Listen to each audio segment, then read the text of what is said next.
Amazon जंगल, पृथ्वी के फेफड़ों का रहस्य। अमेज़न जंगल, अमेज़न रेन फॉरेस्ट, दुनिया का सबसे बड़ा वर्षावन रेन फॉरेस्ट है और इसे पृथ्वी के फेफड़े, लंग्स ऑफ द अर्थ कहा जाता है। ये जंगल दक्षिण अमेरिका में फैला हुआ है और 9 देशों Brazil, Peru, Colombia, Venezuela, Ecuador, Bolivia, Guyana, Suriname और फ्रेंच गुयाना में स्थित है। इस जंगल का क्षेत्रफल लगभग 55 लाख वर्ग किलोमीटर 5.5 मिलियन वर्ग किमी है, जो इसे दुनिया का सबसे विशाल और जैव विविधता बायोडाइवर्सिटी से भरपूर जंगल बनाता है। अमेज़न जंगल के 40 रोचक तथ्य। दुनिया का सबसे बड़ा वर्षावन। अमेज़न वर्षावन पृथ्वी की सतह के लगभग 5% भाग को कवर करता है और ये लगभग 55 लाख वर्ग किलोमीटर में फैला हुआ है। ये जंगल अकेले ब्राज़ील में ही 60% फैला हुआ है। पृथ्वी का 20% ऑक्सीजन यहीं बनती है। अमेज़न वर्षावन को पृथ्वी के फेफड़े कहा जाता है क्योंकि ये दुनिया की 20% ऑक्सीजन का उत्पादन करता है। दुनिया की 10% जैव विविधता यहीं पाई जाती है। अमेज़न जंगल में पृथ्वी की 10% जैव विविधता पाई जाती है। इसमें 40,000 से अधिक पौधों की प्रजातियां, 2.5 मिलियन कीट प्रजातियां, 2,200 से अधिक मछलियों की प्रजातियां और 400 से अधिक स्तनधारी जीव शामिल हैं। यहाँ 400 बिलियन से अधिक पेड़ हैं। इस जंगल में अनुमानित 400 अरब 400 बिलियन पेड़ हैं, जो 16,000 से अधिक प्रजातियों में विभाजित हैं। अमेज़न नदी दुनिया की दूसरी सबसे लंबी नदी है। अमेज़न नदी 6,992 किलोमीटर लंबी है और इसे दुनिया की दूसरी सबसे लंबी नदी माना जाता है। ये 7 मिलियन वर्ग किलोमीटर के क्षेत्र को जल प्रदान करती है।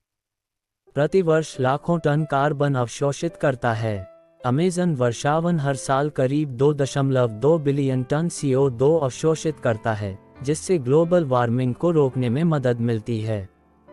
यहाँ की मिट्टी बहुत उपजाऊ नहीं है। भले ही यह जंगल हरा भरा है, लेकिन यहाँ की मिट्टी अधिक उपजाऊ नहीं होती। पेड़ पौधों की वृद्धि मुख्य रूप से वर्षा जल और जैविक पुनर्चक्रण पर निर्भर करती है। हर साल 30 लाख वर्ग किलोमीटर जंगल नष्ट हो जाता है। अमेज़न जंगल का तेजी से वनों की कटाई डिफॉरेस्टेशन के कारण विनाश हो रहा है। हर साल करीब 30 लाख हेक्टेयर जंगल काटा जाता है। 400 से अधिक जनजातियां यहाँ रहती हैं। अमेज़न जंगल में 400 से अधिक स्थानीय जनजातियां रहती हैं, जिनमें से कई अब भी बाहरी दुनिया से अलग थलग हैं। यहाँ की 90% औषधीय वनस्पतियां वैज्ञानिक रूप से अज्ञात हैं। अमेज़न में कई प्रकार की औषधीय जड़ी बूटियां पाई जाती हैं, लेकिन वैज्ञानिकों के अनुसार इनका केवल 10% ही अध्ययन किया गया है। पिरान्हा मछली यहाँ की सबसे खतरनाक मछलियों में से एक है। अमेज़न की पिरान्हा मछली अपने तेज दांतों और समूह में शिकार करने की प्रवृत्ति के लिए जानी जाती है। एनाकोंडा दुनिया का सबसे भारी सांप यहीं पाया जाता है। ग्रीन एनाकोंडा दुनिया का सबसे भारी सांप है और यह अमेज़न के दलदलों में पाया जाता है। इसकी लंबाई 9 मीटर तक हो सकती है। दुनिया के सबसे जहरीले मेढक यहीं पाए जाते हैं। अमेज़न वर्षावन में गोल्डन पॉइजन डार्ट फ्रॉग जैसे जहरीले मेढक पाए जाते हैं, जिनका जहर 10 लोगों को मार सकता है। दुनिया के सबसे बड़े फूल यहीं खिलते हैं। रैफल्सिया नामक फूल अमेज़न जंगल में पाया जाता है, जिसका व्यास 3 फीट तक हो सकता है। यहाँ के जंगलों में पेड़ पर रहने वाली मछलियाँ भी पाई जाती हैं। अमेज़न की बाढ़ के मौसम में यहाँ की कुछ मछलियाँ, जैसे कि एरोवाना पानी में डूबे हुए पेड़ों पर चढ़कर शिकार करती हैं। बिजली गिरने की घटनाएं बहुत अधिक होती हैं। अमेज़न में हर साल 40 लाख बार बिजली गिरने की घटनाएं होती हैं। यहाँ की एक नदी उबलती रहती है। अमेज़न के पेरू क्षेत्र में बॉयलिंग रिवर नामक एक नदी है, जिसका पानी प्राकृतिक रूप से उबलता रहता है। अमेज़न में अदृश्य जनजातियां भी रहती हैं। यहाँ ऐसी जनजातियां भी रहती हैं जिन्होंने बाहरी दुनिया से कभी संपर्क नहीं किया है। यहाँ के पौधे हवा से भी नमी सोख सकते हैं। अमेज़न के कुछ पौधे अपनी पत्तियों के माध्यम से हवा से नमी सोख सकते हैं, जिससे वे सूखे मौसम में भी जीवित रहते हैं। अमेज़न का 70% हिस्सा रात में जीवंत होता है। रात के समय अमेज़न का जंगल और भी ज़्यादा जीवंत हो जाता है, क्योंकि कई जीव रात्रिचर नॉक्टर्नल होते हैं। -40 अन्य प्रमुख तथ्य संक्षेप में। अमेज़न में पाए जाने वाले वृक्षों की औसत ऊंचाई 30-45 मीटर होती है। यहाँ हर साल 9 फीट बारिश होती है। दुनिया की सबसे बड़ी तितली, मॉर्फो बटरफ्लाई, यहीं पाई जाती है। तितलियाँ यहाँ मिट्टी से मिनरल्स ग्रहण करती हैं। जगुआर, अमेज़न का सबसे बड़ा शिकारी है। यहाँ एक विशाल मीठे पानी की मछली, अरापाइमा, पाई जाती है। यहाँ के मेढक अपने शिकार को निगलने के बाद जहर छोड़ते हैं। यहाँ के पक्षी एक दूसरे की नकल करने में माहिर होते हैं। यहाँ के कुछ पौधे मांसाहारी भी होते हैं। अमेज़न के कुछ हिस्से इतने घने हैं कि वहाँ सूरज की रोशनी नहीं पहुँचती। यहाँ सांप उड़ने की क्षमता रखते हैं। कुछ बंदर यहाँ इंसानों की तरह हंसते हैं। अमेज़न में दुनिया का सबसे पुराना पेड़ मौजूद है। यहाँ के कुछ कीड़े अपने शिकार को जिंदा खाते हैं। ये जंगल एक दिन में 2 अरब टन पानी छोड़ता है। यहाँ पाए जाने वाले कीड़े इंसानों के लिए घातक हो सकते हैं। अमेज़न में इंसानों द्वारा अब तक सबसे कम खोजबीन की गई है। यहाँ के पक्षी हजारों मील तक उड़ सकते हैं। यहाँ के कई जीव विलुप्ति की कगार पर हैं। अमेज़न की जैव विविधता को संरक्षित करना प्रयत्न। कहानी, महाकुंभ का रहस्य। हर 12 साल में लगने वाला महाकुंभ मेला सिर्फ आस्था का नहीं, बल्कि अनगिनत रहस्यों का भी संगम होता है। करोड़ों लोग गंगा के पवित्र जल में डुबकी लगाते हैं, लेकिन इस भीड़ में कई कहानियां जन्म लेती हैं, जिनमें से कुछ कभी उजागर नहीं होती। ये कहानी भी ऐसे ही एक रहस्य की है। रात का वह आखिरी स्नान। प्रयागराज में महाकुंभ अपने चरम पर था। रात का समय था, लेकिन संगम तट पर हजारों लोग स्नान कर रहे थे। दीपों की रोशनी में गंगा का पानी चमक रहा था। इसी भीड़ में आदित्य भी अपनी मां के साथ था। वह वाराणसी से आया था और पहली बार कुंभ मेले का अनुभव कर रहा था। उसकी मां ने कहा, बेटा, ये पवित्र स्नान है। मन में कोई इच्छा हो तो मां गंगा से मांग लो। आदित्य ने आंखें बंद की और मन ही मन कुछ मांगा। लेकिन जब उसने आंखें खोलीं, तो उसके सामने का दृश्य बदल चुका था।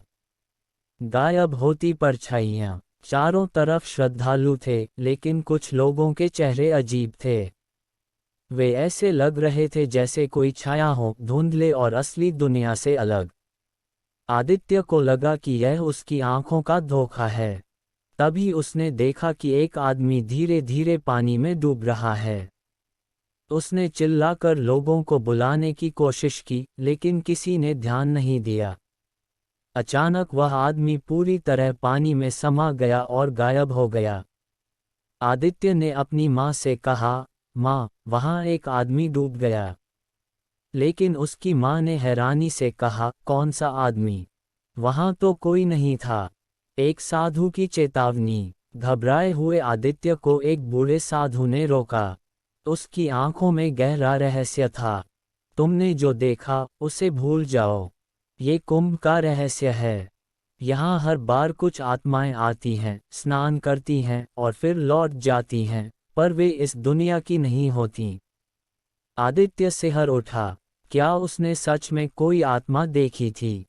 क्या कुंभ के पवित्र जल में केवल जीवित लोग ही स्नान करने आते हैं, या फिर कुछ भूली बिसरी आत्माएं भी? अंतहीन रहस्य। महाकुंभ का मेला हर 12 साल में आता है, और इसके साथ न जाने कितने रहस्य भी। कुछ कहानियां लोगों के बीच चर्चित हो जाती हैं, लेकिन कुछ कभी सामने नहीं आती। क्या अगली बार फिर कोई आत्मा संगम में स्नान करने आएगी?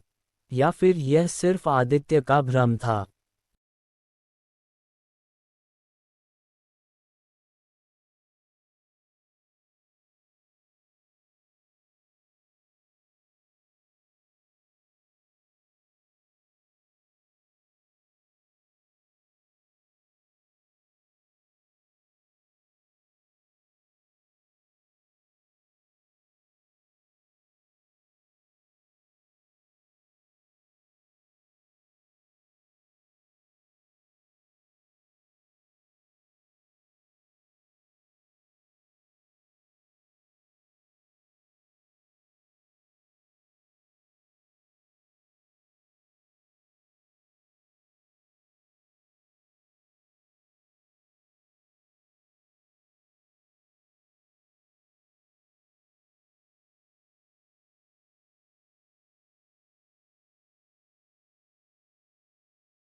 अगर आप मेरे इस चैनल पे नए हो तो, क्योंकि मैं ऐसी कहानियाँ हर दिन डालता रहता हूँ, मुझे यकीन है कि कहानियाँ आपको ज़रूर पसंद आएगी, तो प्लीज़ सब्सक्राइब करते जाना।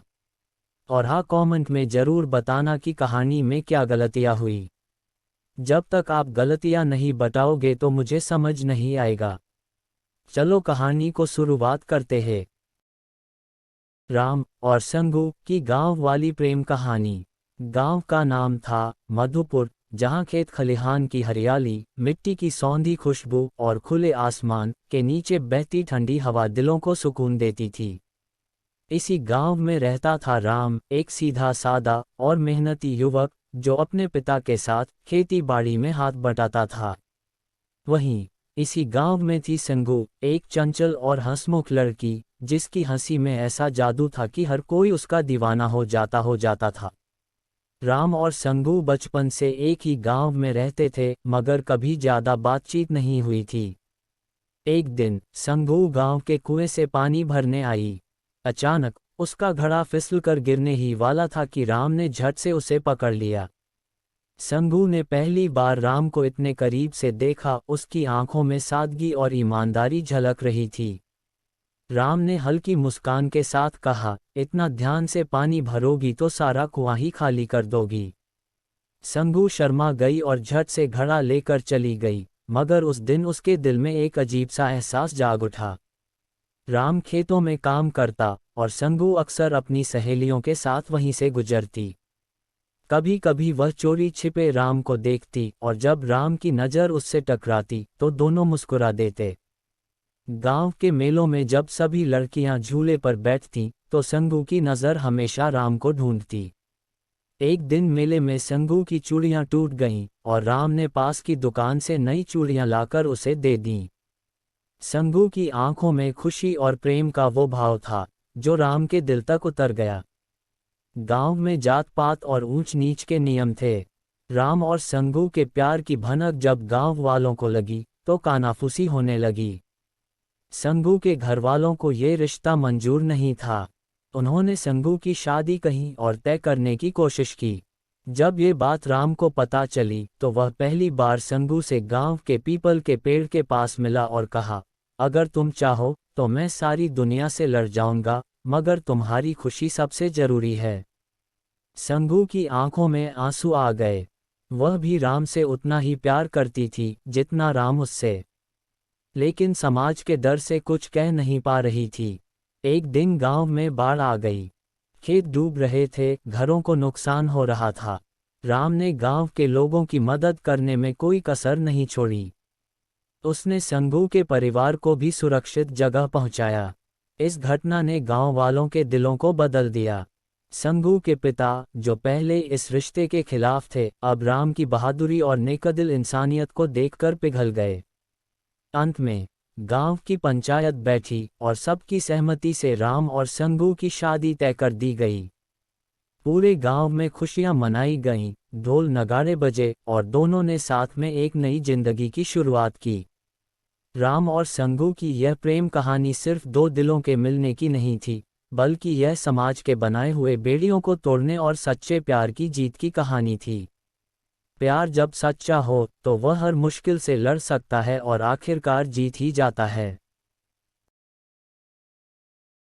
अगर आप मेरे इस चैनल पे नए हो तो, क्योंकि मैं ऐसी कहानियाँ हर दिन डालता रहता हूँ, मुझे यकीन है कि कहानियाँ आपको ज़रूर पसंद आएगी, तो प्लीज़ सब्सक्राइब करते जाना। और हाँ, कमेंट में ज़रूर बताना कि कहानी में क्या गलतियाँ हुई। जब तक आप गलतियाँ नहीं बताओगे तो मुझे समझ नहीं आएगा। चलो कहानी को शुरुआत करते हैं। महाभारत की संपूर्ण कहानी। महाभारत केवल एक युद्ध की कथा नहीं, बल्कि धर्म, अधर्म, नीति, राजनीति, प्रेम, त्याग और कर्तव्य की अद्भुत गाथा है। ये संसार के सबसे बड़े महाकाव्यों में से एक है, जिसे महर्षि वेदव्यास ने लिखा था और भगवान गणेश ने इसे लिपिबद्ध किया। इसमें 18 पर्व खंड हैं और कुल 1,00,000 श्लोक हैं। इसका सबसे महत्वपूर्ण भाग भगवद गीता है, जिसमें भगवान श्री कृष्ण ने अर्जुन को धर्म का उपदेश दिया था।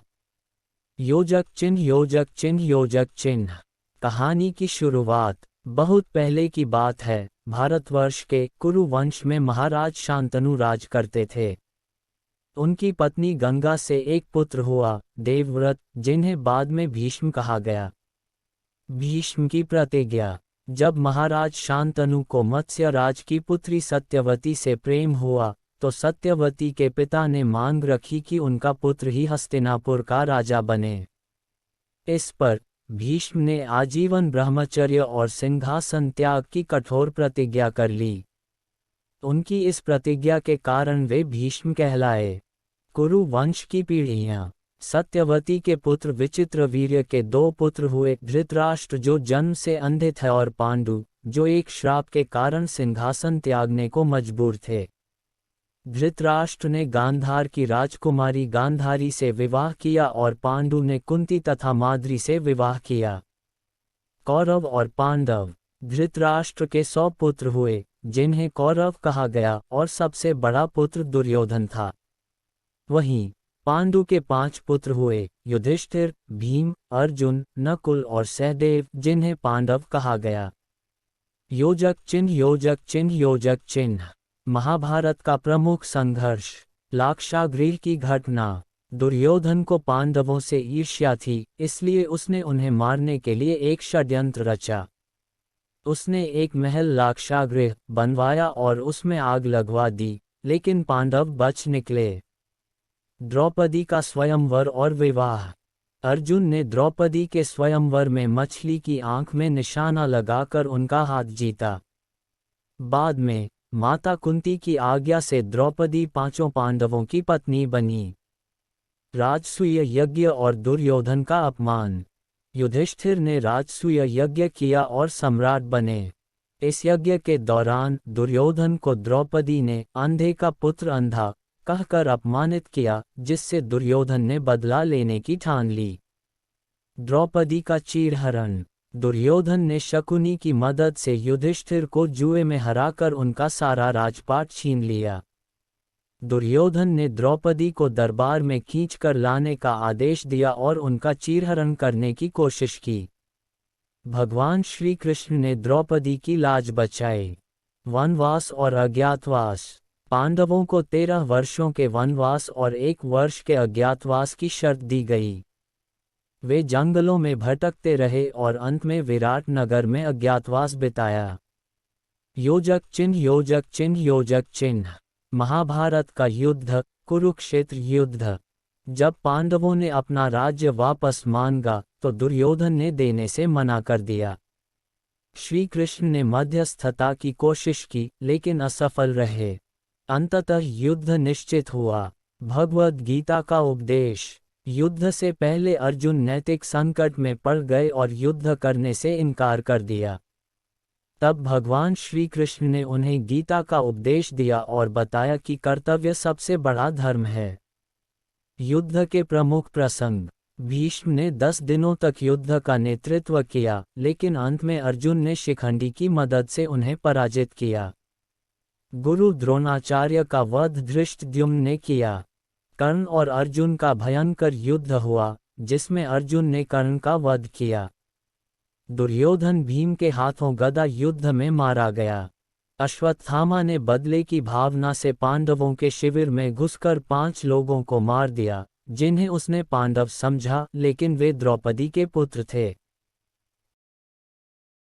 अगर आप मेरे इस चैनल पे नए हो तो, क्योंकि मैं ऐसी कहानियां हर दिन डालता रहता हूं, मुझे यकीन है कि कहानियां आपको जरूर पसंद आएगी, तो प्लीज़ सब्सक्राइब करते जाना।